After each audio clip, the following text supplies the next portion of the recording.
Hi viewers, ఎలా ఉన్నారు అందరూ? మొన్న మేము డీజే ఈవెంట్ చేశాం కదా, దాని గురించి కొన్ని వివరాలు మీతో పంచుకుందాము అని చెప్పి ఈ ఎపిసోడ్ చేస్తున్నాము.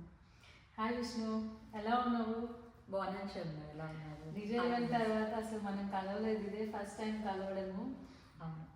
సో ఈ మధ్య నాకు కొంతమంది ఫ్రెండ్స్ కలిసారబ్బా, ఏంటి అసలు మీకు డీజే ఈవెంట్ చేయాలి అని ఎలా అనిపించింది అని చెప్పి అడిగారు. నువ్వు చెప్తావా అసలు మనం ఎందుకు అనుకున్నాము, ఏంటి, ఎలా చేద్దాము అని చెప్పి?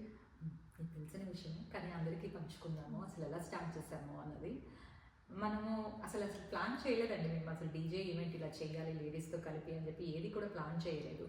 అది ఎలా వచ్చింది అంటే, రాముల వారి కళ్యాణం అయిపోయిన తర్వాత అందరం కలిపి సరదాగా ఇలాగ గెట్ టుగెదర్ లాగా కోలాటం వాళ్ళతో కలిపి మాట్లాడుతూ ఉన్నాం.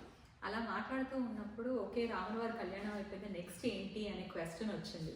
సో ఓకే, కళ్యాణం devotional, why can we have something fun అని అనుకొని అలాగా ఏంటి అంటే ఓకే లెట్స్ డూ డీజే అన్న. As soon as when we said like DJ, everybody is like wow, that's a great idea. అలాగా మనము నీకు తెలుసు కదా, ఆ రోజు రీల్స్ చేసుకుంటూ కూడా మనము ఎంత సరదాగా జరిగిపోయింది. అలా మన డీజే అనుకున్నాం. ఈ డీజే ఈవెంట్ ఏంటి ప్రత్యేకత?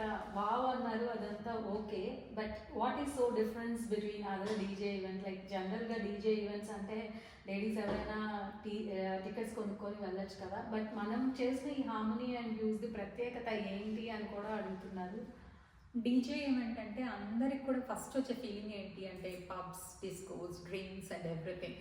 కానీ ప్రతి ఒక్క ఫ్యామిలీలో ఒక ఆడవాళ్ళు ఎవరైనా కూడా, ఒక స్త్రీ ఎలా ఆలోచిస్తుందంటే నాకు కూడా వెళ్ళి డ్యాన్స్ చేయాలి, సరదాగా ఎంజాయ్ చేయాలి. అంటే డ్రింక్స్ అని కాదండి, మళ్ళీ మగవాళ్ళందరూ కూడా ఇలాగ అనుకుంటారేమో. ఏంటంటే ఆ చిన్న కోరిక ఉంటుంది.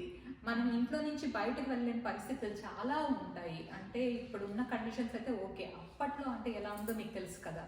మనము ఇంట్లో నుంచి బయటకు రావాలన్నా ఒకళ్ళు పర్మిషన్ తీసుకోవాలి, ఏదైనా పని చేయాలన్నా పర్మిషన్ తీసుకోవాలి. సో అలాంటి వాతావరణంలో పెరిగిన వాళ్ళకి మేము కూడా వెళ్ళి డ్యాన్స్ చేస్తే బాగుంటుంది అని అనిపించింది కదా. సో అలాంటి వాళ్ళ కోసం అని చెప్పని అసలు యాక్చువల్గా ఈ ఐడియా కూడా శ్యామల గారిదండి. సో అలాగా మనం ఎందుకు కలిగించకూడదు అనుకున్నాం. కానీ అది చేద్దాము అనుకుంటే అలాంటి అంబియన్స్ కావాలి, ప్లస్ అలాంటి మొత్తం అంతా కూడాను ఎవరు మగవాళ్ళు ఉండకూడదు. అంటే ఉండకుండా ఉన్నప్పుడు ఏమవుతుందంటే we can be ourselves, true to ourselves. True. So అలా ఆలోచించి, అండ్ నీకు తెలుసు మనం ఎన్ని ప్లేసెస్ వెతికాము, మేబీ వాళ్ళకి చెప్పొచ్చు నువ్వు ఎన్ని ప్లేసెస్ వెతికాము, ఎంత కష్టపడ్డాము అని. అవును విష్ణు, అంటే అలాంటి సెక్యూర్డ్ ప్లేస్ ఇవ్వడం కోసము కాస్ట్ ఎఫెక్టివ్గా చేద్దాము అని మనం చాలా places వెతికాము.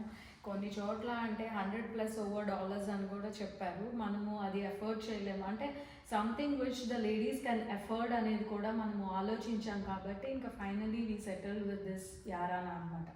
And we came forward informing that okay, we'll spend from our pockets. We wanted to give that experience. We are not here for profit taking, but we wanted to give that experience within the budget, and that's how we spent. Responses ఎలా ఉన్నాయి? మీ friends కానీ లేకపోతే వచ్చిన వాళ్ళు ఎవరైనా నీకు ఏమైనా share చేశారా? మళ్ళీ ఎప్పుడు డీజే ఈవెంట్ పెడతారు అని చెప్పని చాలా మంది అడుగుతున్నారు. ఈసారి కపుల్స్తో కూడా అడుగుతున్నారు. So let's see. In case if we get more responses, then definitely we'll plan for couple DJ. Yes. Thank you viewers for participating in our DJ event and supporting Harmony and Views. As usual, we'll come back with you with more unique programs. Thank you. Definitely.